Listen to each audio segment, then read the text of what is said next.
안녕하세요. 이원재입니다. 3월 28일 목요일입니다. 깊이 있는 이야기만 하는 고품격 경제방송 이원재 끝내주는 경제 라이브 시작하겠습니다. 네, 오늘이 4.10 국회의원 선거, 총선거의 공식 선거운동 첫날입니다. 우리 경제방송인데 선거에 왜 이렇게 관심 많이 갖냐 그러실 수도 있지만 사실 정책이 경제에 얼마나 중요합니까? 누누이 말씀드렸죠. 그래서 우리가 이번 선거에 누가 어떻게 당선돼서 어떤 입법을 하고 어떤 예산을 만들어 가느냐에 따라서 우리 경제가 정말 운명이 좌우될 수도 있어요. 그래서 면밀히 살펴봐야 되는데요.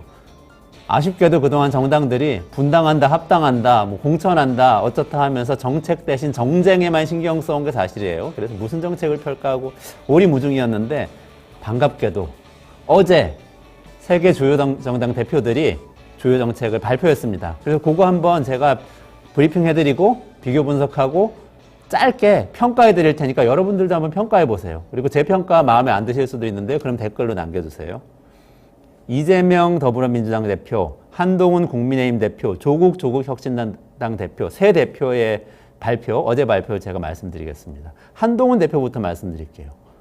국회를 세종시로 이전하겠다 이렇게 얘기했습니다. 그리고 국회 빼낸 자리에 여의도에 땅이 많이 생기니까 그 땅 시민들에게 돌려드리겠다 이렇게 얘기하면서 돌려주는 방법은 뭐냐, 여의도하고 주변 지역에 개발 제한을 풀어서 서울의 개발을 적극 추진하겠다 이렇게 얘기를 했습니다.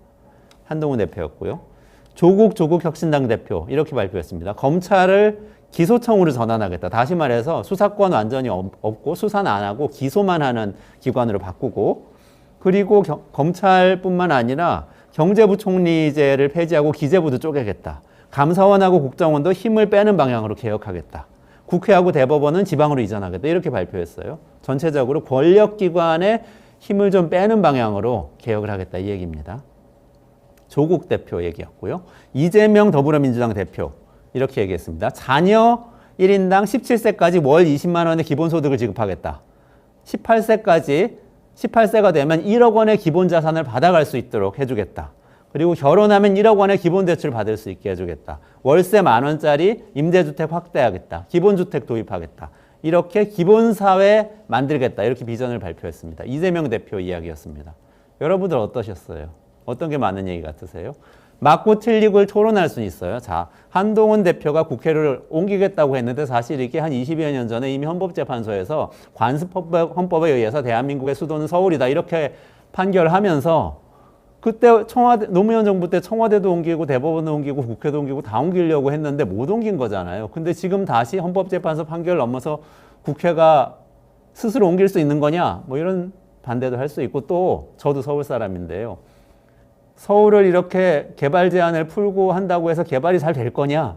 지금 강남도 땅값은 너무 비싼데 미래 가치는 낮다고 해가지고 개발이 잘 안 되고 있는데, 그리고 또 지방 분들이 이렇게 생각하실 수 있어요. 지역이 지금 다 낙후하고 지방 소멸이 온다고 그러는데 서울만 더 개발해가지고 이게 되겠냐? 여러 토론할 수 있습니다. 조국 대표 얘기도 마찬가지예요. 검찰을 약화시키면 범죄자들이 날뛰는 거 아니냐? 마약사범도 잡아야 되고 우리 잡아야 될 이 범죄자들이 많은데 어떻게 하겠다는 건 이런 얘기도 할 수 있고, 경제부총리 없애고 기재부 쪼개면은 다시 옛날처럼 경제부처가 컨트롤 타워가 돼서 이 전체 부처를 이끌고 가는 힘이 없어지는데 정부가 일관성 있게 유지될 수 있겠냐, 이런 얘기도 할 수 있고 여러 가지 얘기 반론할 수 있어요. 또 이재명 대표 얘기에 대해선 기본소득, 기본사회 다 좋은데 돈 어디서 마련할 거냐, 이 얘기 반론할 수 있죠. 다 토론할 수 있는데 이거 제가 다 분석해 드릴 수도 있는데요. 오늘은 귀한 손님들 패널들 오실 거니까 이 부분을 제가 말씀드릴게요. 우리가 뭘 봐야 되는지. 토론하기 전에 우리가 생각해 봐야 될 것은 이 이야기가 토론할 가치가 있느냐입니다. 그게 가장 중요한 거예요. 그 의제 설정이라고 얘기하는데, 제가 제 판단 이렇게 말씀드릴게요. 한동훈 대표 얘기는 좁쌀만한 얘기입니다. 조국 대표 얘기는 축구공만한 얘기예요. 이재명 대표 얘기는 잠실 운동장만한 얘기예요. 한동훈 대표는 이런 얘기잖아요. 나한테 집을 주세요. 그러면 제가 이사 가겠습니다. 국회를 얻으면 이사를 가겠다는 얘기니까. 그것도 중요할 수도 있어요. 그렇지만 그냥 국회 얘기죠, 그건. 자, 조국 대표 얘기는 사실 저한테 집을 주세요.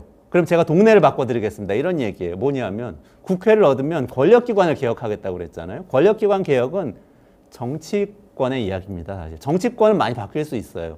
그렇지만 나한테 오는 건 사실 없죠. 간접적으로 나중에 오겠지만 당장 없잖아요. 이재명 대표 얘기는 저한테 집을 주세요. 제가 그럼 세상을 바꾸겠습니다. 이런 얘기를 한 거예요. 그러니까 보편적 복지 전면화하고 기본사회 도입한다는 건 나한테 오는 게 이제 엄청나게 많은 거거든요. 사회가 또 근본적으로 바뀔 수도 있어요. 자, 제가 보기에 오늘은 이재명 대표의 승리입니다. 저는 이렇게 평가해요. 왜냐? 선거의 중요한 기능 중에 하나는 제 생각에는 국민들이 중요한 우리 사회의 미래 문제에 대해서 토론하고 비전을 같이 만들어가는 데 있습니다. 그렇게 할 수 있어요, 선거는. 왜냐하면 지금 우리가 살고 있는 것과 다른 방식으로 살자 이렇게 제안을 하고 거기에 대해서 당연히 상대방이 있으니까 반박이 들어오고 그럼 막 토론을 하게 되잖아요. 그럼 국민들도 서로 지지하는 정당 따라서 토론하다가 생각이 바뀌기도 하고 또 생각이 합쳐지기도 하고 이렇게 되는 거잖아요. 그 과정을 밟아가려면 근본적인 문제를 제기해야 되는데 이재명 대표 얘기가 가장 근본적인 얘기고 실제 우리 삶을 바꿀 수 있는 얘기입니다. 물론 반대할 수도 있어요. 돈이 많이 들 수도 있고 현실적이지 않을 수도 있지만 논쟁할 가치가 있다 이거죠. 논쟁할 가치가 있는 이야기 계속해서 나오는 선거였으면 좋겠습니다. 그래야 우리 경제도 선거 뒤에 뭔가 좀 나아질 그런 희망을 가져볼 수가 있을 것 같습니다. 네, 오늘도 전문가 두 분 모시는데요. 유럽연합이 빅테크 기업들하고 전쟁을 시작했다 뭐 이런 뉴스 들으셨죠? 이정환 슬로우 뉴스 대표가 나오셔서요. 이 빅테크 기업들의 규제 얘기 어떻게 되는 건지 살펴드리겠습니다. 그리고 강정수 더코어 총괄 에디터님 나오셔서요. 로봇 산업이 이제 인류 역사상 최대 산업이 될 수가 있다는데 AI와 로봇 어떻게 연결되는 건지 깊이 있게 설명해 드리겠습니다. 1분만 기다리시면 다시 돌아오겠습니다.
네, 레코그나이즈님, 박용구님 오늘도 감사합니다. 네, 이원재 끝내주는 경제 미디어 앤 솔루션 시간입니다. 네, 세상이 어떻게 돌아가는지 알려면 반드시 알아야 되는 시간.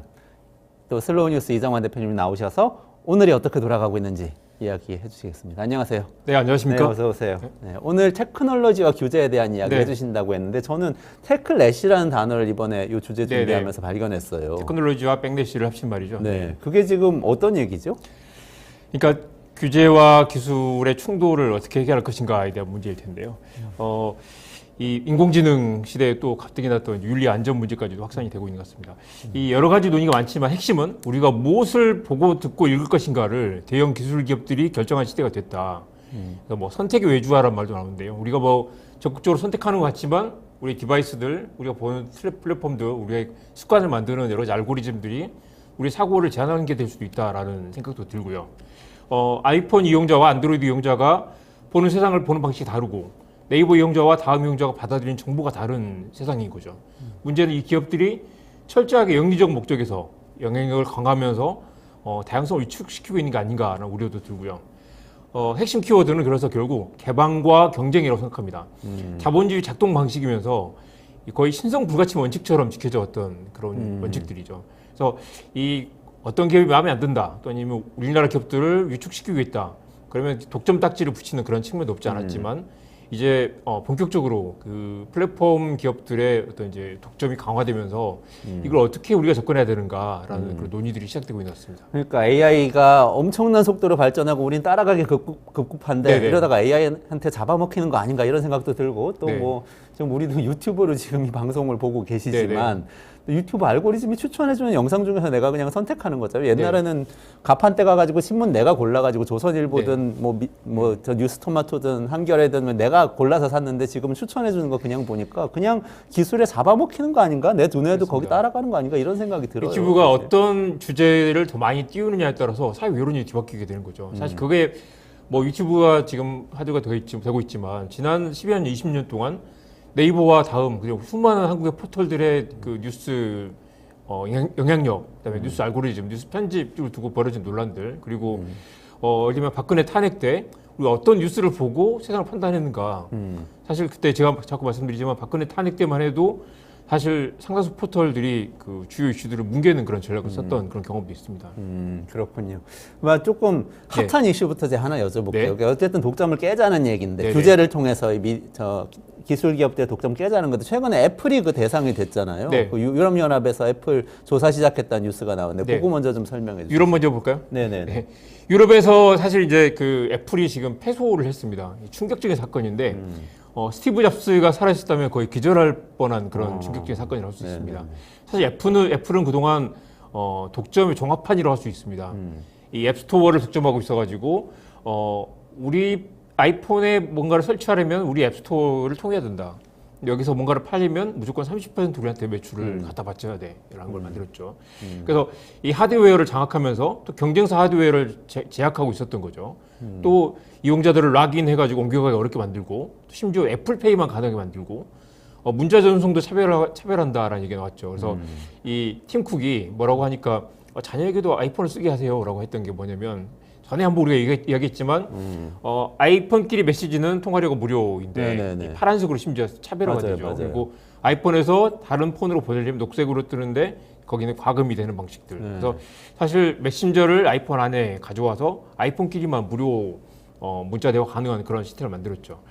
그리고 또 최근에 이제 유럽이나 미국에서 논란이 됐던 건 앱 브라우저도 아이폰에 사파리가 기본 장착이 돼 있는데 사실 다른 앱 브라우저를 깔아 쓸 수 있게 만들 수도 있지만 웹 브라우저를 있지만 그걸 디폴트로 설치해놔서 사람들이 자연스럽게 사파리만 쓰게 된다라는 것도 이 독점의 폐해라는 얘기가 나옵니다. 그래서 일단 유럽에서는 그래서 이제 이게 독점이라는 판정이 나서 결제 수수료를 일단 30에서 17%로 낮추기로 했고요. 이것도 사상 초유의 일이죠. 그리고 이 공식 앱스토어 이외에 다른 서드파티 앱을 허용하도록.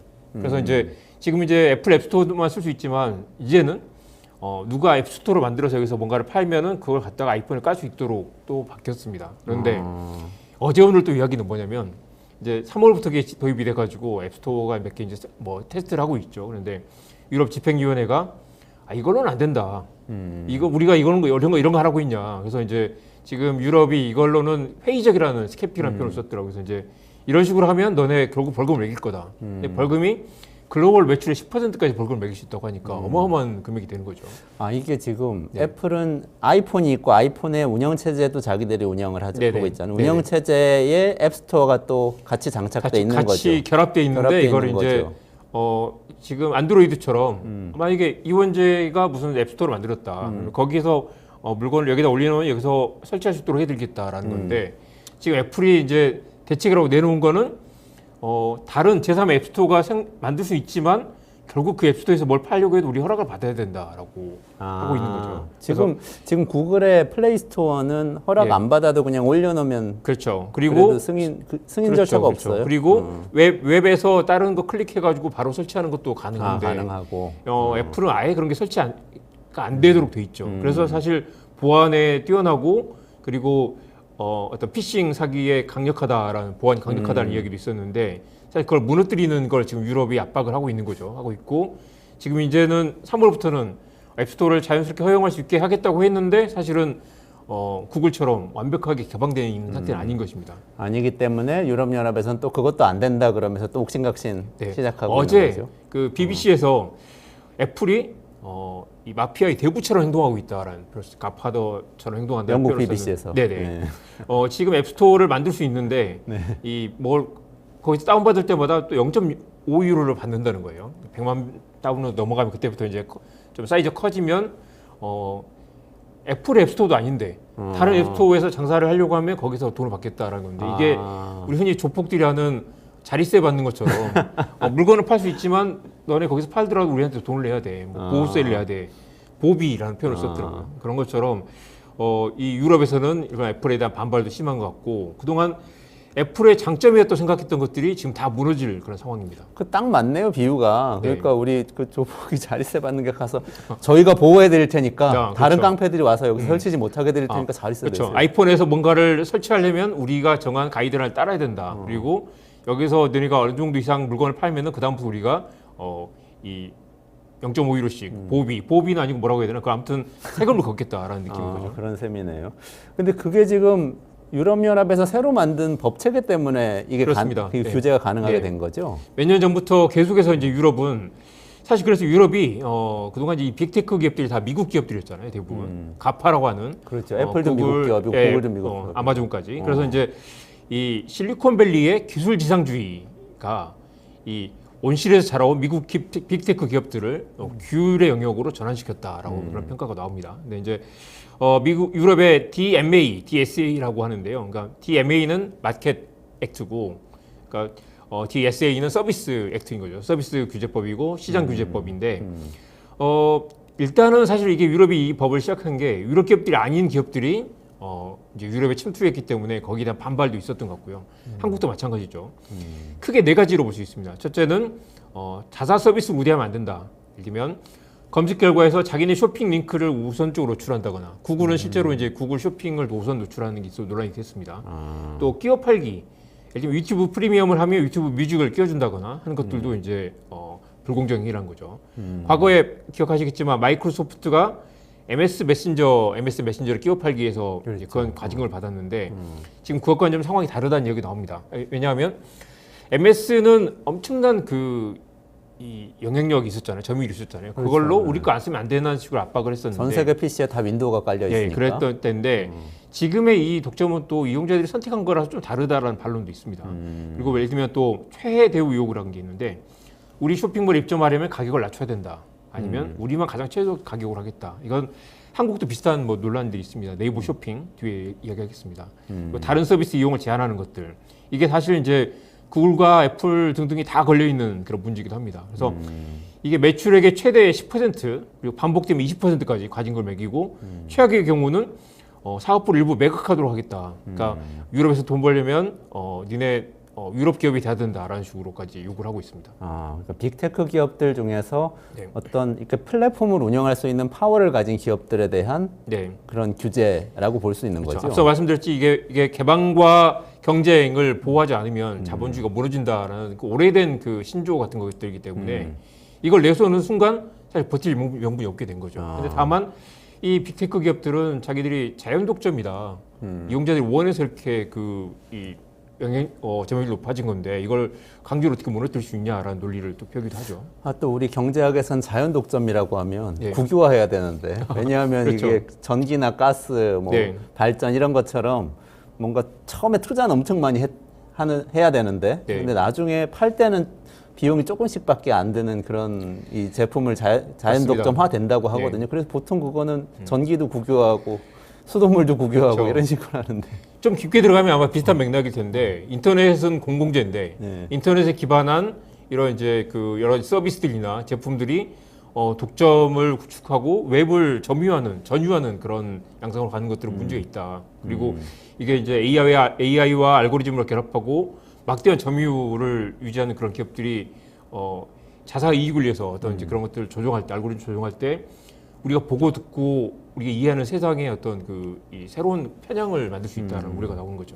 어쨌든 빅테크 쪽에서는 이게 서비스 특성상 자연스럽게 독점이 되는 건데 네. 규제하면 안 된다 이렇게 얘기를 하는 거고 그건 네. 또 저는 설명이 자충수인 것 같은데 어쨌든 이제 규제 당국 특히 유럽연합 규제 당국에서는 그것은 어쨌든 자연 독점이든 아니든 그게 중요한 게 아니고 독점은 소비자한테 이익이 안 되기 때문에 그렇습니다. 규제를 지금 해야 이제 한다. 논의되는 이런 것들은 입장인 과거에는 뭐 자국 이주의도 있었겠지만 너무 커서 사실 규제할 수 없다고 생각하는 단계를 넘어서 이제는 어떤 식으로든 규제를 해야 된다. 이게 어떤 형태 부작용이 너무 커지기 때문에 규제를 하지 않을 수는 없다라는 때문에 이제 그동안에 허용됐던 것들이 이제 다시 규제 영역으로 들어오기 시작하는 거죠. 근데 그래서 네. 지난번에 나와서 설명하실 때 네. 그 이용자들 특히 이제 한국의 이용자들은 10대, 20대가 아이폰으로 많이 넘어가고 있다 그 말씀하셨잖아요. 네네네. 그러면서 사실은 그렇게 좀 폐쇄적인 생태계가 있다는 게 서비스를 되게 깔끔하게 만들어서 오히려 사람들이 구별 효과도 있고 맞습니다. 그래서 더 선호한다는 얘기가 그래서 애플의 그래서 노열티 유지하는 그런 이제 뭐 차별화된 정책이기도 했는데 사실 또 생각을 약간 달리 해보면 애플 이용자들의 애플의 자부심이 높고 우리는 그 아무나 설치하지 못하는 굉장히 폐쇄된 월드 가든이 주는 매력도 물론 있지만 한편으로 보면 만약에 이게 자연스럽게 옮겨갈 수 있었다면 지금 애플에 묶여 있는 그 데이터나 아니면 애플의 수많은 앱들 그다음에 개인 정보들이 얼마든지 쉽게 뭐 다른 안드로이드 폰 옮겨갈 수 있었다면 이 사람들이 이렇게 묶여 있었겠는가. 우리는 물론 많은 애플 이용자들은 이게 정말 편하고 좋으니까 여기 있는 거다. 그리고 우리는 구속을 원해라고 생각할 수도 있겠지만 만약 이게 자유도가 있었다면 그리고 웹의 개방성과 이 경쟁이 보장됐다면 그중에 많은 사람들이 또 자연스럽게 옮겨갔다가 다시 또 옮겨오기도 했을 거라는 거죠. 그게 이제 심지어 미국에서도 그동안 유럽은 어떤 자국 이기주의 때문에 이제 규제를 높였다면 미국에서도 최근 이제 애플과 구글에 대한 규제가 시작됐죠. 좀 맥락이 다른가요? 어때요? 맥락이 다릅니다. 그래서 최근 이제 두 가지인데 법무부가 있으면 이제 애플에 대해서는 불법적인 독점이다라고 했고 이건 유럽과 비슷하긴 합니다. 애플 앱스토어를 독점했고 갈아타기 어렵게 만들었고 결과적으로 소비자들이 너무 비싼 비용을 치러야 됐다라는데 이 미국에서 아이폰 점유율이 50%나 되죠. 그렇기 때문에 하나가 나왔고 또 하나는 재미있는 게 이 아이폰에서 또 검색 엔진은 구글이 또 메인으로 디폴트로 돼 있단 말이죠. 그런데 이게 재미있는 게 애플이 구글에서 받는 돈이 200억 달러까지 올랐습니다. 2014년에는 10억이었는데 이게 거의 20배까지 오른 거죠. 왜냐하면 구글 입장에서는 애플의 디폴트 엔진으로 들어와 있다는 것만으로도 굉장히 많은 이 트래픽을 받을 수 있기 때문에 그렇죠. 검색 결을 받을 수 있고 둘이 서로 점유율의 어떤 독점의 어떤 서로 시너지를 주고받고 있는 양상인 거죠. 만약에 애플이 구글 대신에 MS 빙으로 옮겨 탄다면 그리고 아예 디폴트를 없애버리고 누구나 처음에 설치할 때 골랐을 수 있게 한다면 구글의 점유율이 크게 떨어지겠죠. 그래서 구글은 200억 달러를 주고라도 이걸 유지하려고 하는 거고 애플은 그걸로 상당한 수익을 얻고 있는 건데 만약 이게 독점이다라고 이야기를 하면 그래서 이제 이게 미국에서는 애플이 이길 거다라는 전망도 최근에 나오는 게 이 경우는 애플이 이길 거다 나오는 게 과거에 MS 익스플로러와 내비게이터 논쟁이 있었던 거 기억하실 겁니다. 내비게이터도 웹 브라우저인데 당시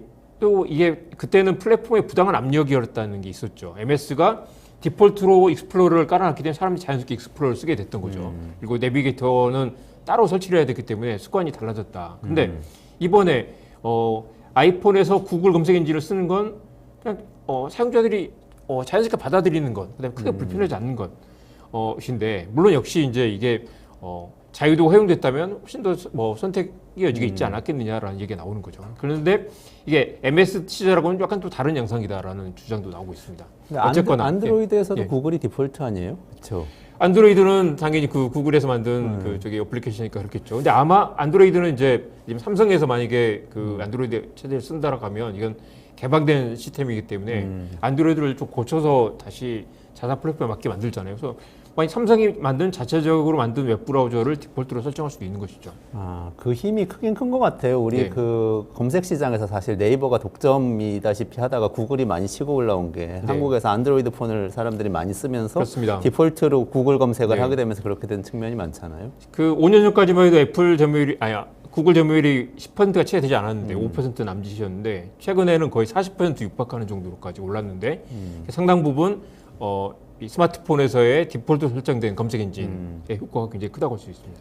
그래서 유럽에서는 애플이 조폭이라는 소리까지 들으면서 두드려 맞으면서 패소까지 했는데 미국에서는 지금 현재 어떤 상태예요? 그러니까 미국에서는 말씀드린 것처럼 이제 구글과 애플 둘 다 반독점 소송에 걸려 있고 지금 이제 이제 재판을 진행 중인데 애플이 이길 수도 있겠다라는 얘기가 나오는 거죠. 그리고 아마도 이제 유럽과는 달리 미국에서는 상대적으로 빅테크 기업들의 좀 우호적인 그런 그 정서도 있으니까요. 그렇군요. 자, 국내로 좀 돌아와 볼까요? 그럼 국내에서도 네이버, 카카오 독점 얘기는 많이 있는데 어때요?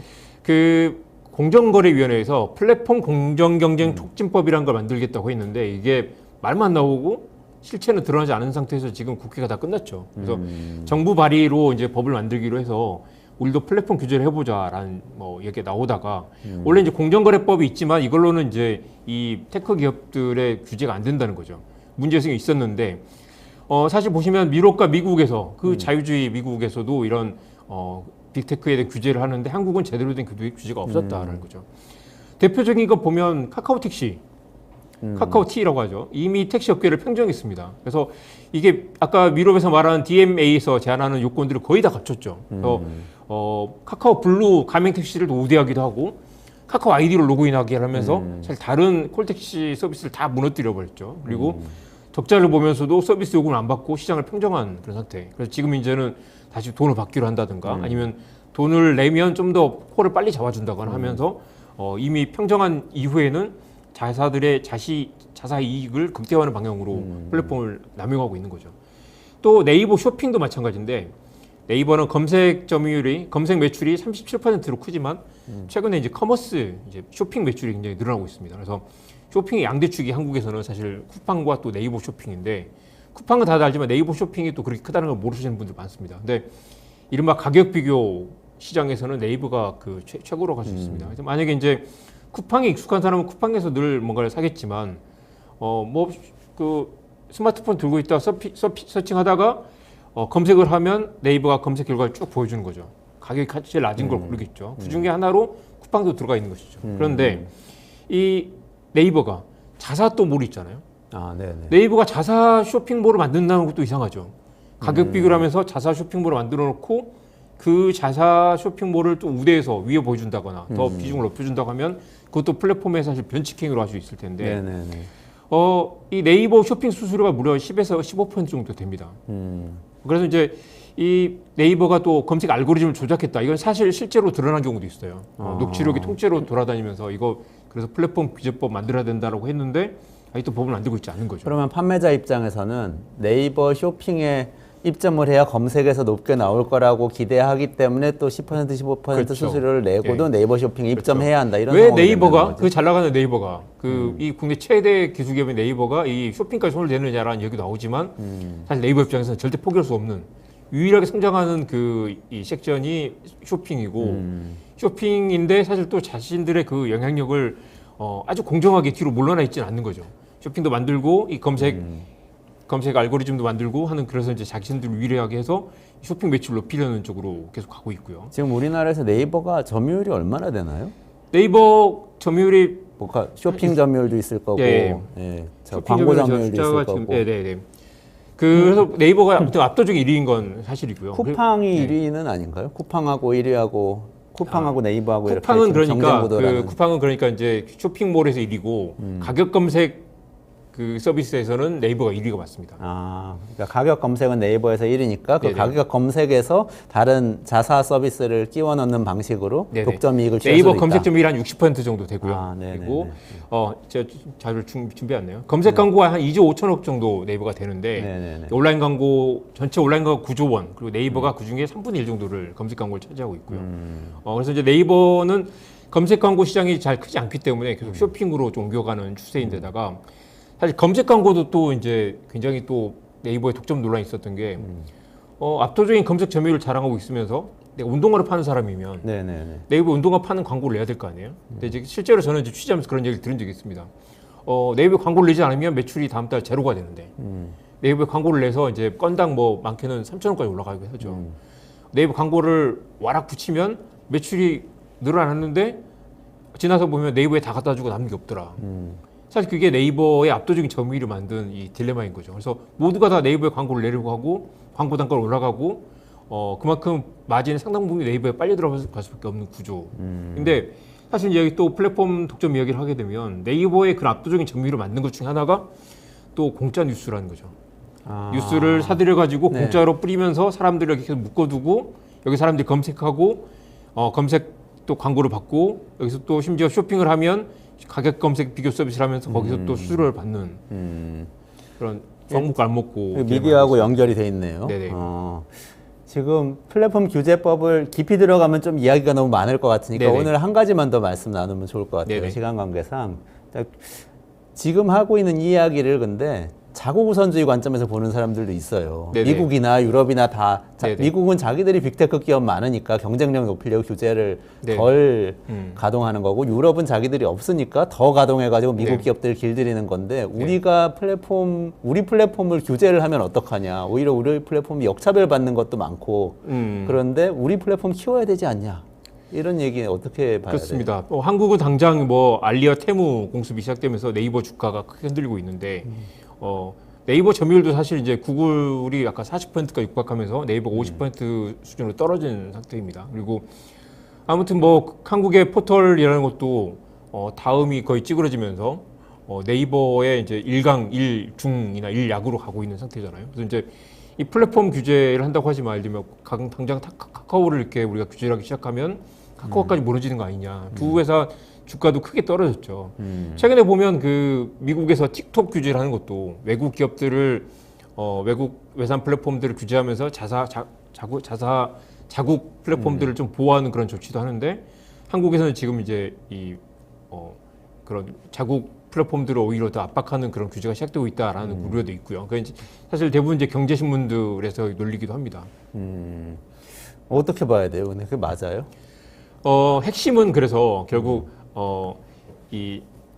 핵심은 결국 그래서 이제 구분해서 봐야 될 것 같고요. 아까 이제 개방과 경쟁을 보호하는 차원에서 외국 기업들에 맞서서 국내 기업들을 보호한다고 해서 국내 기업들이 크지는 않았던 것 같고 자유로운 경쟁을 정부는 최소한 시장의 그 게임의 룰을 보장하면서 어떤 형태로 이제 거기서 그 시장 횡포를 막으면서 최대한 어떤 이제 경쟁을 촉진하는 그런 형태로 보호하는 게 맞지 않을까. 그래서 뭐 예를 들면 우리가 사실은 그런 이야기도 있었죠. 넷플릭스가 들어오면서 한국의 OTT 스트리밍 서비스들이 다 무너졌는데 사실 그걸 뭐 넷플릭스 막는다고 될 문제는 아니고 한국 시장에서 구조적으로 스트리밍 서비스가 성장하지 못하던 여러 요인들이 있었고 망중립성 논쟁도 있었고요. 그런 문제들을 경쟁의 조건들을 완화하지 않고 외국 서비스들을 막거나 아니면 독점을 규제한다고 해서 갑자기 뭐 창발적인 새로운 서비스가 나타나는 게 아니기 때문에 그런 부분들을 복합적으로 봐야 될 것 같습니다.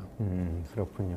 아니, 저는 말씀하신 데 동의하는 게 사실 예전에 우리 한국 영화 스크린 쿼터제 논란이 있었잖아요. 그 한 30년쯤 된 이야기인데 그때의 한국 영화를 사실은 보호하고 있던 걸 열어서 개방하면서 동시에 한국 영화에 굉장히 많은 투자와 지원을 정부가 하는 방향으로 정책을 틀었단 네네. 말이죠. 네. 그런 다음에 한국 영화가 성장하기 시작해서 지금 글로벌 강자가 됐잖아요. 네.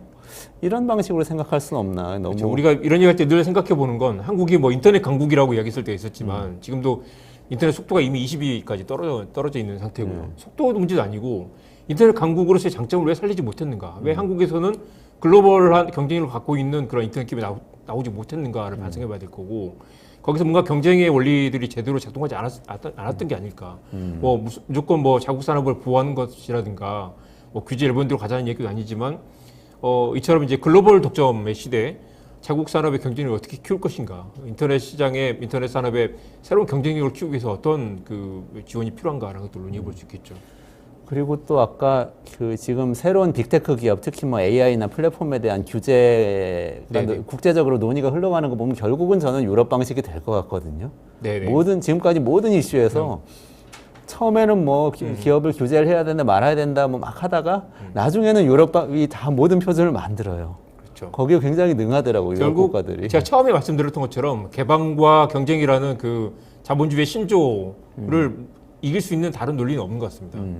어떤 걸 다 떠나도 지금 글로벌하게 국경이 개방된 상태에서 결국 그걸 어떻게 누가 이기겠어요. 결국 미국이 아마 지금 틱톡을 규제하려고 하는 것도 아마 여러 가지 이제 반대에 부딪힐 것이고 한국이 아무리 뭐 넷플릭스 막으려고 해도 구글을 막으려고 해도 결국 경쟁에서 살아남는 남지 못하면 자국 이기주의로 해결할 수 있는 문제도 아닌 것 같고요. 맞습니다.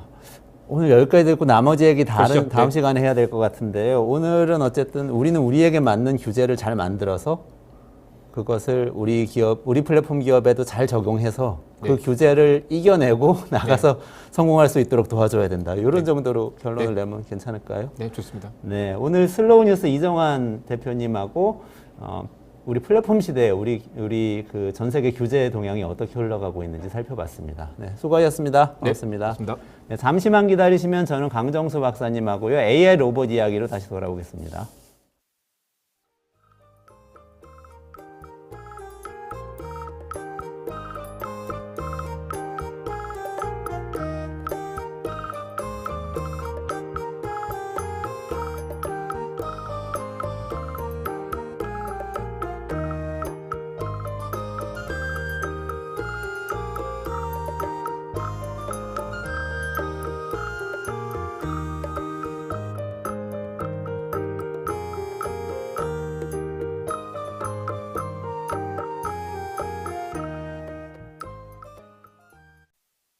매일 10시 1시간만 투자하면 내 계좌도 10배거. 개장하자마자 급등? 따라잡아도 되나? 1분 대기죠. 점상이 답변해줍니다. 바쁜데 특징 중? 언제 공부해? 1시간만 투자하세요. 점상이 정리해줍니다. 단기로 치고 빠질 종목 없나? 매일 오전 10시 점상이 골라줍니다. 매일 오전 10시엔 점상을 잡아라. 유튜브에서 점상 시크릿을 검색하세요. 네, 이원재 끝내주는 경제 AI 시대 시간입니다. 강정수 더코어 총괄 에디터님 모시겠습니다. 안녕하세요. 안녕하세요. 어서 오세요. 네, 오늘은 AI 로봇 이야기 해주신다고 했는데 제가 더코어 봤어요. 아, 더코어에 네. 쓰신 글 보니까 네. 작년이 생성 AI 시대였다면 올해는 AI 로봇의 시대다 이렇게 딱 선언을 네, 하셨던데요. 네, 네. 어떤 의미로 그렇게 쓰셨어요? 그러니까 물론 뭐 작년처럼 생성 AI처럼 전 세계가 막 들끓고 흥분하고 뭐 이런 것은 아니지만 이제 저는 생성 AI라는 것은 지금까지 경제 가치를 창출했다고 한다면 사실 생성 AI가 큰 가치를 창출했다기보다는 이것에 기반이 되고 있는 인프라스트럭처인 칩이라든지 또는 클라우드 서비스라든지 흔히 말하는 금광이 발견됐을 때 이 곡괭이하고 청바지가 많이 팔렸던 것처럼 이런 부분이 됐다라고 한다면 이제는 진짜 금광이 나와야 될 시기인데 AI가 스스로 금이라기보다는 AI가 어떤 산업과 만났을 때 흔히 말하는 융합이 됐을 때 시너지 효과를 낼 것인가라고 봤을 때 이것이 이제 로봇이 될 가능성이 높고 이러한 조짐들이 대단히 크다. 그래서 이것이 지금 미국과 유럽에서 대단히 전략적으로 이 부분들을 추진하고 있고 그리고 중국에서도 작년 말부터 이 부분들을 대단히 국가 전략 산업으로 추진을 하고 있고요. 그리고 이제 2주 전에 있었던 그 엔비디아의 그 GTC 행사에서도 이 부분과 관련돼서도 엔비디아가 전략을 내놨죠. 더 이상 우리가 계속해서 더 이상은 아니죠. 계속해서 청바지와 곡괭이도 팔겠지만 그 금강 근처에 밥집도 짓고 숙소도 짓고 뭐 이렇게 해서 더 많이 하겠다. 그래서 금강을 더 잘 캐게 만들어 주겠다. 이렇게 하면서 흔히 말해서 그루트라고 하는 그러니까 GRTO 00T인데요. 네. 그루트인데 사실 그게 뿌리라는 거잖아요. 네, 네, 일종의. 네, 네. 그래서 이러한 뿌리가 되는 로봇의 뿌리가 되는 이런 것을 만들겠다. 그래서 AI 개발자가 없는 로봇 회사들도 네. 우리가 다 AI 솔루션을 줄 테니까 AI 로봇 솔루션을 줄 테니 당신들의 로봇에 결합만 시키면 이게 로봇이 된다라는 것이 그러려고 하면은 그 회사들도 이 서비스 구독을 해야 되겠죠. 네네. 그러니까 새로운 비즈니스를 이제 밥집을 하나 더 차린 거죠. 레스토랑을 더 차린 거고. 젠슨왕이 그걸 발표했죠. 예, 젠슨왕이 그걸 발표했죠. 그루트라는 프로젝트는 스스로 엔비디아가 로봇을 만들겠다가 아니라 일부 로봇을 만들어요. 근데 그 로봇은 학습용 로봇. 네네. 이 로봇에서 학습한 것을 그대로 드릴 테니 네. 여기에 연결해서 접속료만 내고 서비스료만 내시고 예를 들더라면 뭐 많은 기업들이 사실은 로보틱스, 그러니까 로봇공학을 하거나 기계 로봇팔을 하거나 이런데 소프트웨어 개발자는 있는데요. AI 개발자가 많지가 않습니다. 전 세계에. 네네. AI 개발자가 드물죠. 귀하죠, 사실은. 그렇겠죠. 그리고 네. 사실 미국이나 중국이나 프랑스나 이런 데 나라에 집중되어 있고요. 그러다 보니까 AI 개발자가 없는데 로봇공학을 발전시키고 싶다, 로봇 산업, 기계 산업 발전시키고 싶다 그러면은 엔비디아의 그루트라는 걸 쓰세요라는 걸 내놨거든요. 이것은 이 시너지 효과를 대단히 빠른 속도로 가속화시킬 수 있는 이런 부분이라고 저는 생각이 들고요. 그래서 이러한 부분들이 결합되면서 2024년에는 AI와 로봇이 결합된 AI 로봇의 시대가 본격화되는 시간으로 갈 수 있다고 볼 수 있습니다. 네. 저는 젠슨왕의 엔비디아 하면은 그래도 아직 많은 분들이 네. GPU 네. 중심으로 생각을 많이 하시는데 그건 네. 이제 반도체잖아요. 네. 네. 근데 거기서 나아가서 지금 솔루션을 서비스를 제공하겠다 이렇게 이야기를 한 거예요. 네네. 우선은 엔비디아가 앞으로 한 2년 정도는 시간을 가지고 있습니다. 왜냐하면 지금 이제 엔비디아가 너무나도 AI 칩에서 수익을 많이 내고 있잖아요. 네네. 수익을 많이 내고 있다는 거는 경쟁자들한테 신호를 주는 거거든요. 이 시장 먹을 게 많으니 너네들도 들어오세요라고. 그렇죠. 그러면 이제 들어오게 되어 있거든요. 네. 근데 이거를 방어하기 위해서는 근데 이 반도체라는 것이 뭐 저 괜찮은데 우리 다음 주부터 시작하지 이렇게 할 수 있는 게 아니잖아요. 그렇죠. 네덜란드에 있는 ASML을 가지고 들어와서 공장 설비를 만드는데 2년 정도가 걸리기 때문에 사실 엔비디아에게는 2년의 시간이 있습니다. 근데 엔비디아가 그렇다고 해서 그때까지 더 좋은 GPU를 만들려고도 노력하겠지만 이것도 하나의 전략이죠.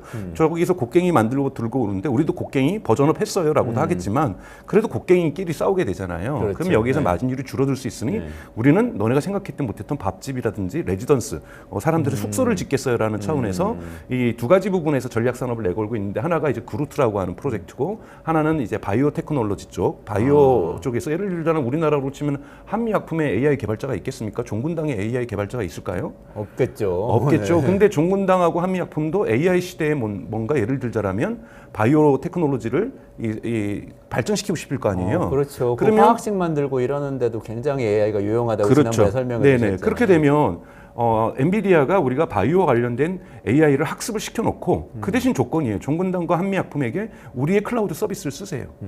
그래서 클라우드 사업에 진출하겠다라는 거고 그것이 두 가지 영역, 하나가 로봇이고 하나는 바이오 테크놀로지 쪽으로 지금 엔비디아가 먼저 시장을 열고 있는 거거든요.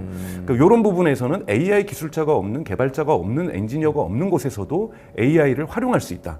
이거는 산업이 되게 포괄적으로 효과를 미칠 수 있는 거잖아요. 그러니까 AI 경쟁력이 없는 국가들도 그 서비스를 씀으로써 경쟁력을 가질 수 있는 거니까요. 그래서 대단히 현명한 전략을 엔비디아가 지금 제기하고 있다라고 말씀드릴 수 있고 이것의 여파로 AI 로봇 시대가 성큼 우리 앞에 다가올 수도 있다라고 평가할 수 있습니다. 저는 현명함을 넘어서 두려움도 드는데 예를 들면 이제 광부로 아까 금광으로 생각하자면 예전에 곡괭이하고 청바지 팔던 회사가 이제 광부의 머리를 저희가 만들어 드릴 테니까 손발만 가지고 오시면 저희가 머리 장착해서 일하게 해드릴게요. 뭐 이런 분위기인 그런 것 거라고 같아요. 정확하게 비유하면 그렇게 말씀드릴 수 있죠. 네. 그러면은 지금 그 분야에서 엔비디아가 가장 앞서 있긴 하나요? 어떤가요? 그렇다고 볼 수 없고 이제 막 다들 출발하고 있습니다. 네네. 사실은 후반부에 말씀드리겠지만 중국 또한 못지않게 발전하고 있고요. 사실은 대표적으로 여러분들도 이제 보셨던 것처럼 피겨 AI라는 그 부분은 오픈 AI 서비스를 결합한 지 2주 만에 나온 거거든요.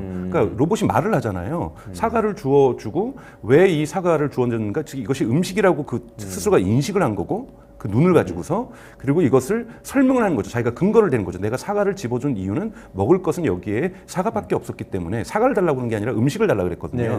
그랬더니 사과를 건네주는 자기의 행동에 대한 합리화 근거들을 제시했단 말이에요. 여기에는 이제 오픈 AI 기술이 결합이 되어 있습니다. 그러니까 이런 부분에서의 진화 속도도 좀 빠른데요. 근데 사실 저 영상을 보고서는 저기 3배속으로 보여주는 건지 2배속으로 보여주는 건지 실제 속도로 보여지는 건지 그건 알 수가 없어요. 그러니까 아직까지는 저 기술이 정말 상용화돼서 공장에 쓰일 수 있는 기술이라고 볼 수는 없는데 어질러티 테크놀로지라고 해서 지금 이제 아마존과 협업을 해서 아마존의 물류 창고에서 테스트를 하고 있는 영상이 있어요. 이 어질러티 이 디지트라는 이 로봇인데 이건 최근에는 또 이거 홍보하기 위해서 영국의 런던에서 거리를 돌아다니면서 사람들하고 같이 사진 찍고 이런 일들을 했거든요. 여기 같은 경우에도 전통적인 소프트웨어를 넘어서서 AI를 결합시킨 이런 로봇이라고 볼 수 있고 디짓 같은 경우에는 지금 공장을 짓고 있어요.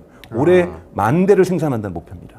올해 10,000대. 네, 올해 10,000대를 하고 아마 가장 먼저 빠르게 저는 상용화 시킬 것 같은데 그런데 이 디짓은 100% 다 아마존의 물류 창고에 집어여서 우리가 이제 물류의 여러 가지가 일들이 있는데 이미 물류도 많이 자동화가 되고 있습니다. 뭐 키바라든지 뭐 이렇게 해서 물건을 크게 나르는 것들은 로봇들이 하고 있는데요. 제일 못하는 것이 하나의 물건을 집어서 이쪽으로 옮기는 것. 이런 부분들이 그리고 플레이스 한다고 해서 이건 픽 앤 플레이스라고 얘기를 하는데요. 이런 작업에 이제 투여를 하려고 하고 있는 거고 아마존이 그렇게 하는 이유는 여기서 부상이 가장 많이 발생한다 그래요. 노동자들의. 그러니 노동자들의 부상이 가장 많이 하고 노동자들이 충돌하고 손이 잘못해서 컨베이어 벨트에 끼이고 이런 일들이 발생하기 때문에 이것을 로봇으로 대체하겠다. 근데 그것이 뭐 2, 3년 뒤에 미래의 일이 아니라 근미래의 일이 아니라 올해 10,000대를 생산하겠다라는 거예요. 그러면 올해 말이나 내년 초에는 이 10,000대가 현장에 배치된다는 뜻이잖아요. 처음으로 AI 로봇이 현재 배치가 되는 거고 피규어 같은 경우에는 BMW하고 계약을 맺었어요. 해서 BMW 공장에 투입을 하겠다고 얘기했는데 그것이 시점은 밝히지 않았거든요. 그렇기 때문에 사실은 가장 먼저 AI 로봇이 공장 현장에 투입될 것은 어질러티 테크놀로지의 디짓이라는 로봇이 아마존 공장에, 그러니까 물류 창고에 투여될 거라고 예측을 할 수 있습니다. 그 다음에 이제 테슬라의 예를 들자면은 옵티머스도 있지만 옵티머스도 아직까지는 대량 생산의 일정이 나와 있지는 않거든요. 저는 빠르면 2025년이 될 거라고 보고 있어요. 2025년이 된다라는 건 2025년 하반기나 2026년 정도에 테슬라의 기가팩토리, 테슬라 공장에 투여된다는 거기 때문에 조금은 시간이 걸릴 거라고 보고 있고요. 근데 이제 중국이 무서웠죠. 그러니까 뭐 중국 같은 경우는 훨씬 더 빠른 속도로 이 부분을 현실화시키겠다고 밝히고 있는 거고요. 근데 아직까지 그 정말을 할 수 있을지 좀 베일에 쌓여 있긴 합니다. 잠깐 중국 넘어가기 전에 제가 미국 회사들 궁금한 게 조금 있는데 근데 이 회사들이 어쨌든 네. 엔비디아는 AI 칩 만드는 회사고 테슬라는 전기차 만드는 회사고 아마존은 어쨌든 뭐 유통회사인 걸로 네. 우리 다 네. 알고 있잖아요. 그 물류도 굉장히 네. 강하지만. 근데 실제 이 로봇이 투입됐을 때 또는 로봇 비즈니스 시작했을 때 이 회사 자체에 대한 펀더멘탈에 영향을 줄 정도가 되나요, 이게? 어떨까요? 많이 부분이 있죠. 아마 보시면 알겠지만은 그러니까 그 각 회사의 펀더멘탈에 이제 네네네. 어떤 영향을 줄 것이냐. 네네네. 본 사업이 있기 때문에 이게 어느 정도 근데 비중이 왜 있는 그러냐면 여러분들 지금까지는 로봇을 하나를 뒤에서 노트북으로 인간이 조정을 했었어요. 하나하나. 하나하나 다 네네네. 노트북으로 조정을 했었는데 지금 아까 말씀드렸던 어질리티 테크놀로지 같은 경우에는 이 DGC라는 로봇을 다 클라우드로 연결하기 시작하고 있습니다. 그리고 그루트라고 하는 엔비디아도 클라우드에 연결하는 거예요, 조건이에요. 네네. 즉, 한 대가 아니라 수백 대가 아니라 수천 대, 수만 대가 클라우드에 조정되면서 각 로봇의 배터리 지금 상황은 어떤지, 작업률은 오늘 몇 개를 갖다가 날랐는지, 오늘 얼마의 일을 했는지 이런 것들을 다 점검하고 컨트롤러를 하고 그거를 조정하게 되어 있는 거잖아요. 그런데 이제 아마존 같은 경우에는 우선 물류 창고에서 증가하고 있는 비용을 감소시키기 위해서 물류 창고에 대한 비용 조정 효과가 있을 수가 있고요. 두 번째는 AWS라는 클라우드 서비스를 아마존이 하고 있죠. 그렇기 때문에 이러한 로봇을 클라우드 서비스로 한다라는 것은 아마존은 항상 그랬어요. 예를 들자면 AWS들도 자신들이 쓰고 있는 서버를 갖다가 남들에게 대여해주기 시작하면서 서버 사업을 키우면서 자신들의 비용을 줄인 거잖아요. 네네. 전통적으로 자신들의 코스트가 들어가는 부분을 베네핏으로 바꾼 이런 인프라스트럭처 비즈니스를 잘하거든요. 심지어는 물류 창고도 좀 더 져가지고 남는 부분은 서드 파티들한테, 셀러들한테 임대를 해주는 이런 식의 장사를 하거든요. 마찬가지로 아마존은 이 로봇을 하게 되면은 이 로봇과 클라우드를 묶어가지고 다른 물류 창고에도 이 로봇을 임대하는 형식으로, 즉 우리가 정수기를 렌탈하듯이 가정집에서는 이 로봇을 렌탈하는 방식으로 아마존도 제공해줄 가능성이 있는 거고 여기에서 분명한 수익성이 발생할 가능성이 있습니다. 왜냐하면 네네. 대규모로 가면은 항상 러닝 커브가 있기 때문에 가격이 내려가게 되어 있는 거고 생산자 입장에서는 하지만 비용은 어느 정도 판매 가격은 유지해버리면 이 프라핏 마진은 시간이 지날수록 큰 폭으로 증가하게 되어 있는 거잖아요. 그렇기 때문에 아마존의 펀더멘탈도 좋아질 가능성이 존재하는 거고요. 오픈 AI 같은 경우에는 사실은 지금 챗GPT를 유료로 $20로 판매하는 거 외에는 뚜렷한 수익이 없는 거거든요. 그런 부분에서 자신들의 기술을 통해 가지고 이러한 피규어 AI라든지 이러한 기업들이 성장을 하게 될 경우에는 거기에서 일정 정도의 이 기술 사용료, 네네. 그러니까 이런 것들을 받아낼 수가 있는 거고요. 엔비디아 같은 경우에도 마찬가지로 칩만 파는 것이 아니라 칩이 들어간 그러니까 칩을 줘서 AWS나 마이크로소프트 애저라든지 구글 클라우드 같은 클라우드 업체들이 서비스 있는데 우리도 클라우드 들어가겠다라는 거예요. 근데 우리 클라우드는 버티컬 클라우드다. 즉 일반 기업들 모두가 들어올 수 있는 것이 아니라 로봇 기업과 바이오테크놀로지 기업들만 들어와라. 그럼 이 클라우드 서비스를 시작을 하겠다라는 거고 이 클라우드 서비스를 하는데 어차피 칩은 자기네들 걸 되니까 먼저 우선적으로 제공을 하겠죠.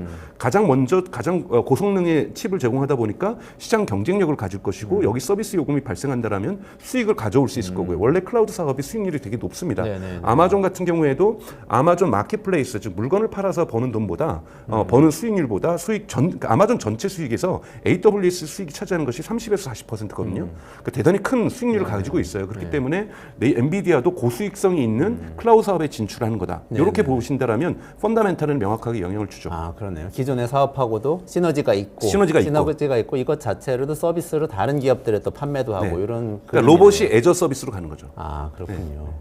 그러면 아까 말씀하시려다가 중국 이야기로 좀 넘어가 볼까요? 중국에서도 어떻게 하고 있나요? 한국분들이 자꾸 무시하는데 중국을 중국이 이제 작년 11월 달에 2023년 11월 달에 중부에 이제 산업정보부라는 부서가 있는데요. 네네네. 로봇 산업에 대한 전략 가이드란을 발표를 했습니다. 네. 그래서 2027년까지 글로벌 로봇 산업, 그러니까 중국 로봇 기업이 글로벌 리딩 기업이 되게, 그러니까 이 선도 기업이 되게 하겠다.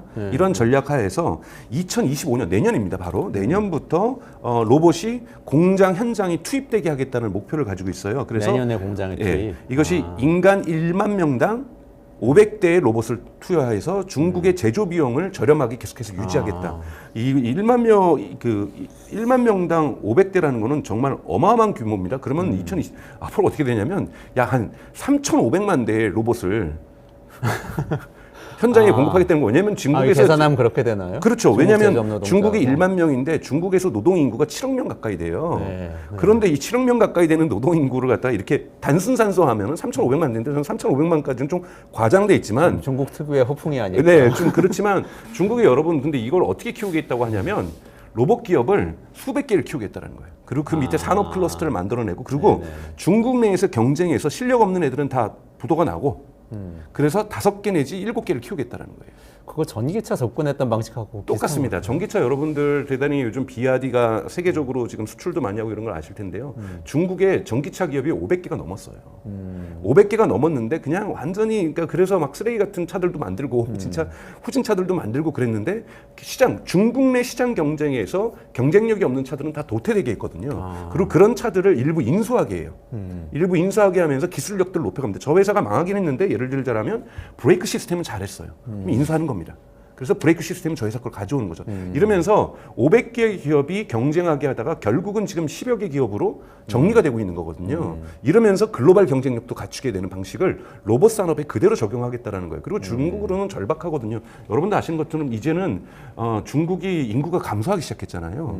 그러면서 인도한테 이제 몇 년 뒤에는 뒤처지게 된다라는 이런 계산들도 나오고 있는데 중국이라는 건 이미 세계 공장이잖아요. 모든 제조 시설들이 세계의 제조 시설들이 대부분들이 중국에 가 있단 말이죠. 그 이유는 저렴한 노동력 때문이었거든요. 근데 인구도 줄게 되고 중국의 인구들도 고령화되고 또 한 가족 한 자녀 이 정책 때문인 거죠. 이렇게 되면서 중국의 노동력들이 그 비용들이 올라가게 되는 것을 중국은 낮추고 싶은 거죠. 이것을 로봇으로 해결하려는 거고 이 로봇에서 중국 내수 시장만 해도 제조 시설이 너무나도 많기 때문에 충분히 경쟁력이 있다라는 거예요. 왜냐하면 자동차 시장에서 전기차를 키웠던 이유도 여러분 전 세계 자동차 시장에서 1위 시장이 중국입니다. 2위가 미국이고 3위가 유럽이거든요. 그러니까 1위 시장에서 이 내수 시장을 외국 기업에게 내주기 싫다라는 거였거든요. 이것이 전기차 산업을 키울 수 있었던 방법이었고 여기에서 나름대로 성공의 방정식을 찾아냈던 거고 이걸 로봇 산업에도 그대로 이식시키고 있는 거죠. 그러네요. 중국이 굉장히 또 시장주의적이네요. 네. 보니까. 왜냐하면 내수 시장이 워낙 크니까요. 그러네요. 굉장히 좀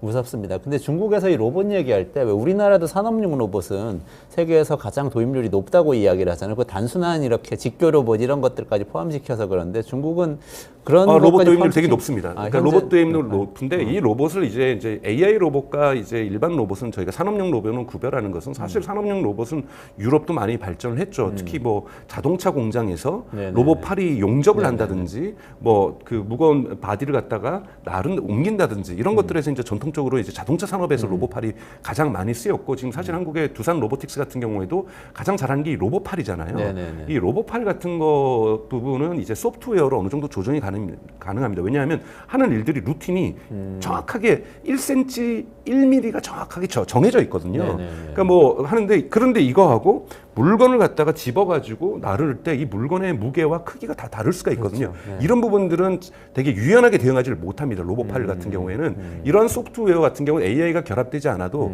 기본적으로 산업용 로봇으로서 기능을 할 수가 있고 이 시장도 커지겠죠. 자동화 비율이 높으니까요. 근데 이 로봇이 할 수 없는 것이 뭐냐면 대단히 복잡하거나 유연성이 요구되는 부분에서는 이 로봇 팔이 할 수 있는 것의 한계가 명확하거든요. 그렇군요. 네. 여기를 개발하기 위해서 흔히 말하는 저기서 AI 로봇이라는 것은 대부분 휴머노이드 로봇입니다. 휴머노이드 로봇은 인간하고 유사하게 두 손과 두 팔을 갖고 있고 뭐 사실은 뇌는 사실은 머리에 꼭 있어야 될 필요는 없으니까 보통 가슴에 위치하고 있는데요. 이런 AI를 결합시키는 이런 부분들이 있는 거죠. 네.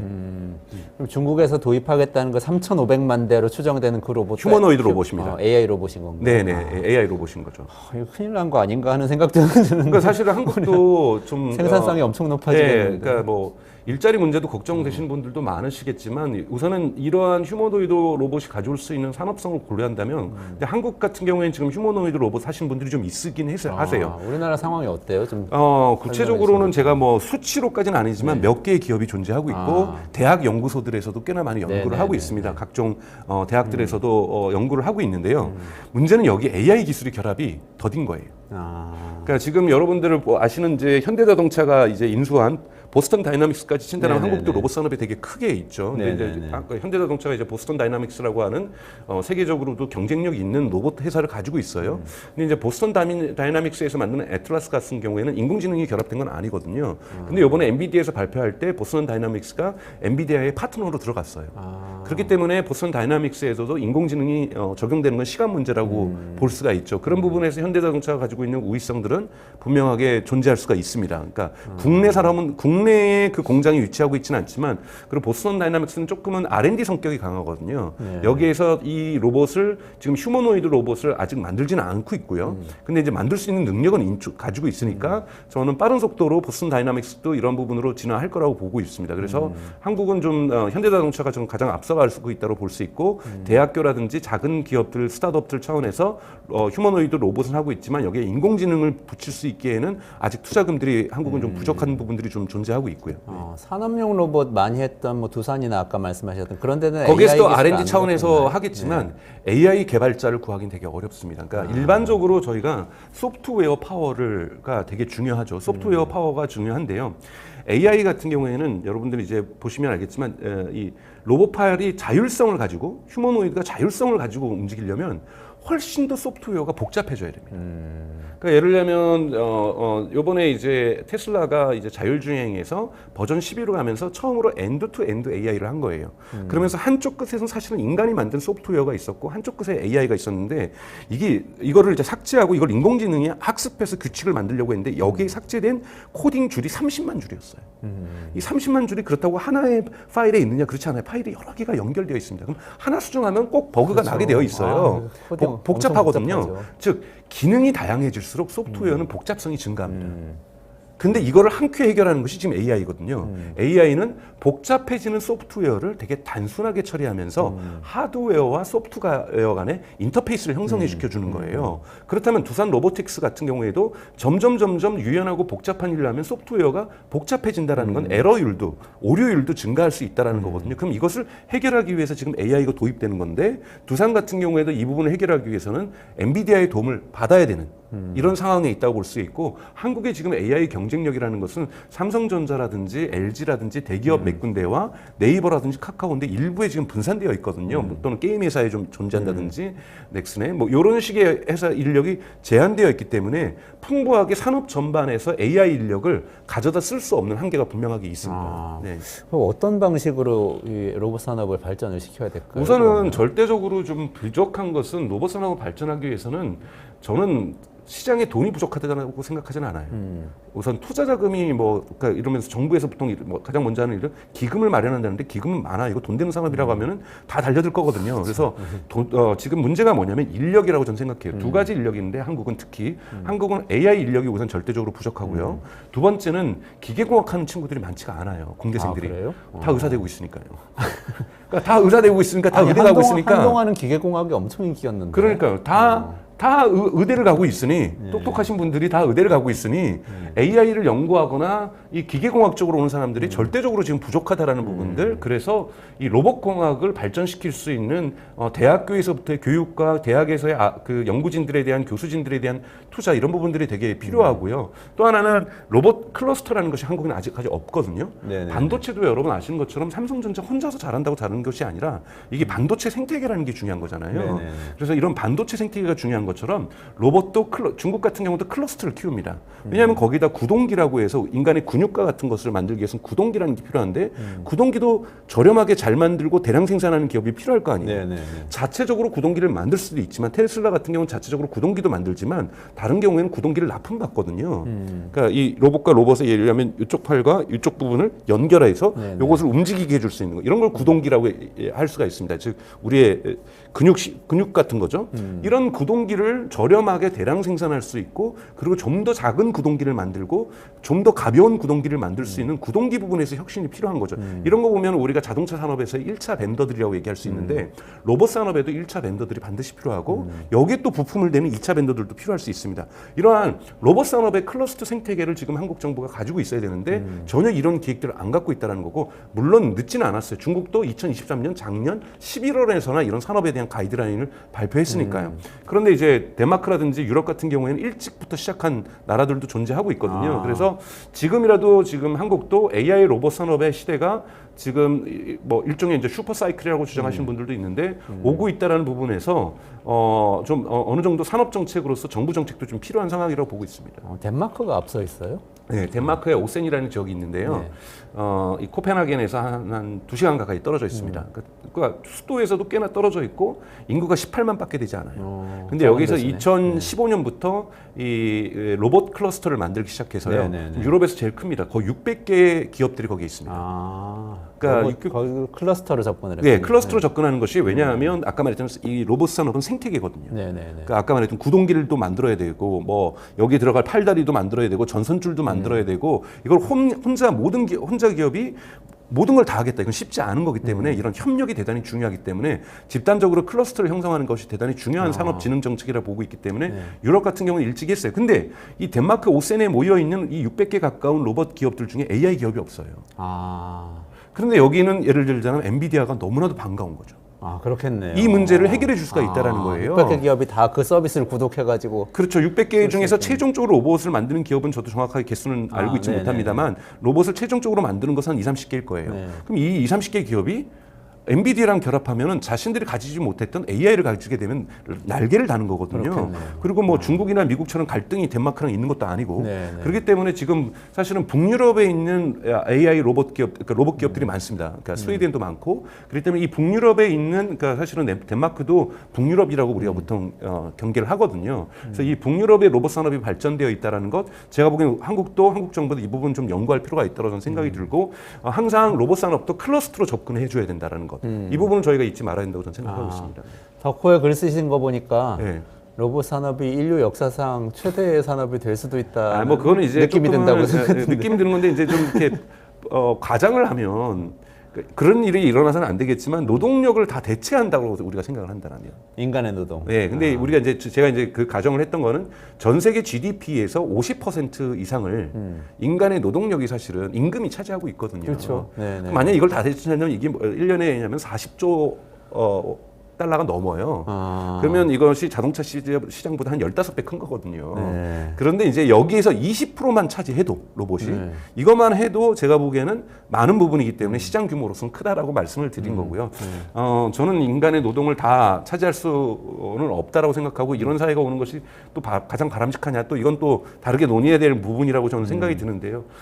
그래도 지루하고 단순하거나 위험한 일들 그렇죠. 네, 특히 위험한 일들 같은 경우에 뭐 예를 들면 고열로 뭔가를 해야 하는 거고 철강 산업이라든지 지금 노동자들의 산재 사망이 많이 일어나는 것 물론 안전장치를 못하는 사업주의 문제도 책임이 있지만 기본적으로 위험한 일들이 있거든요. 그렇죠. 여기에는 제가 보기엔 빠른 속도로 자동화를 하는 것들은 저는 필요하다라고 보고 그 비용은 로봇의 비용이 지금 저렴해질 거기 때문에 일론 머스크도 옵티머스의 가격은 자동차의 반 가격이 될 거라고 얘기를 했어요. 그러니까 $2만 미만이 내려갈 거라고 얘기를 하고 오히려 있거든요. 로봇은 싸진다. 로봇이 싸진다는 거죠. 대량 생산하면 싸게 네네. 되는 거고 또 클라우드 연결해서 로봇을 산다고만 될 수 있는 게 아니라 계속해서 이 클라우드 서비스 연결되어 있어야 되잖아요. 로봇은요. 네네네. 그럼 이 비용도 발생할 거거든요. 그래서 아예 이런 패키지로 지금 다들 얘기하는 것은 대여 산업으로 갈 거라는 거예요. 에이저 서비스라는 개념이죠.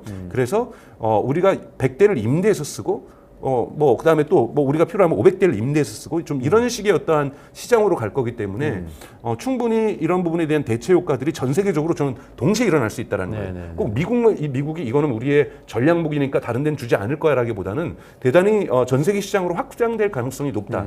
다만 중국과 미국은 지정학적 갈등 때문에 시장을 썩지는 않을 거라고 보고 있어요. 그러니까 중국은 자체적으로 가고 있는 거고 또 중국의 어떠한 로봇이 먹힐 수 있는 동남아 시장이라든지 아프리카 시장들은 분명히 존재하고 있는 거고 그래서 전 세계적으로 볼 때는 제조 산업에 있어서의 일대 혁신이 일어날 수 있다라고 좀 보고 있습니다. 엄청난 잠재력이 있군요. 우리나라도 어쨌든 준비를 잘 해야 될 것 반드시 해야 같고. 되는데 지금 전혀 준비가 안 되고 있다는 것이 좀 안타까운 거죠. 일단 말씀하셨던 클러스터에 대한 네. 이 고민을 좀 해야 될 것 같고 인력을 어떻게 키울 건지 고민해야 그렇죠. 될 것 같고. 의대에 그런 가는 것을 생각. 어떻게 줄이고 어떻게든지 저는 그 제가 농담삼아 얘기하는 똑똑한 건데 인재들이. 예, 대학생당 의사가 제일 많은 나라는 사실 한국이 아니라 이란이거든요. 네.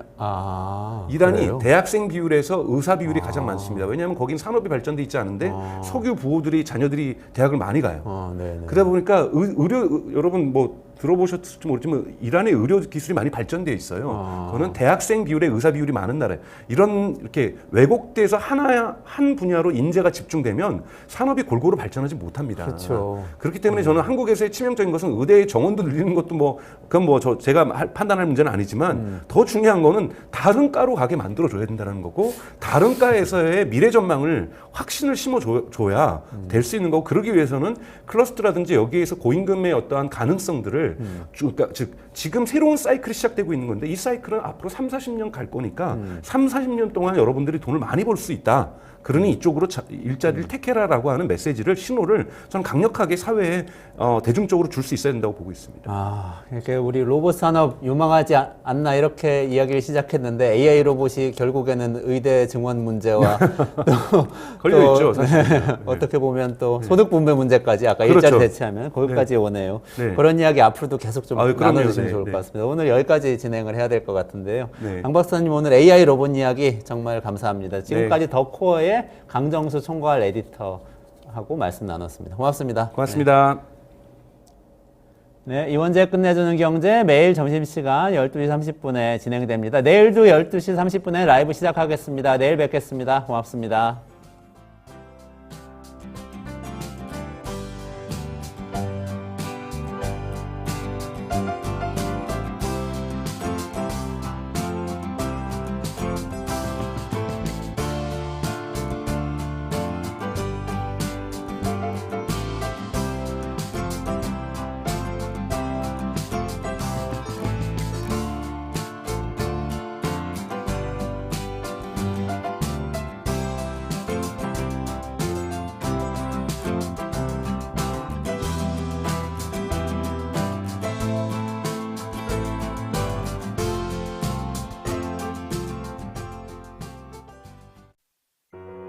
우리아이 재단에서 뜻을 함께할 정기 후원자분들을 기다립니다. 우리아이 재단은 한반도 어린이를 위한 재단입니다. 배고픈 어린이들에게 영양 가득한 국수를 보내고 영유아 자폐 조기검사 지원, 베이비박스의 이유식 정기 배달, 중증장애 및 취약 아동들을 지원하고 있습니다. 따뜻한 손길을 이어주는 분들께 우리아이 팔찌와 감사 선물을 드립니다. 지속적인 지원을 통해 더 많은 어린이들에게 도움을 줄 수 있도록 정기 후원자가 되어주세요. 후원 문의 02-2128-3344, 2128-3344